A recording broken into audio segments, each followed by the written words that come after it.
65-inch 930D series. Power is fully plugged in. Turn on the TV. No indicator for the audio. No indicator at the front. And the TV has no power at all. It's just absolutely no power. No video, no backlight. Just a dead set. Finally, we found the problem was this is the TV. And the problem was right here at the center of the board, we have a little tiny board. And on that board, there's a little chips that the rectify for the 5 volts and 3 volts or 12 volts. And that chip has to be replaced.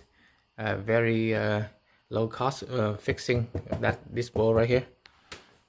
Just like that, repair the TV is done. TV is now working great.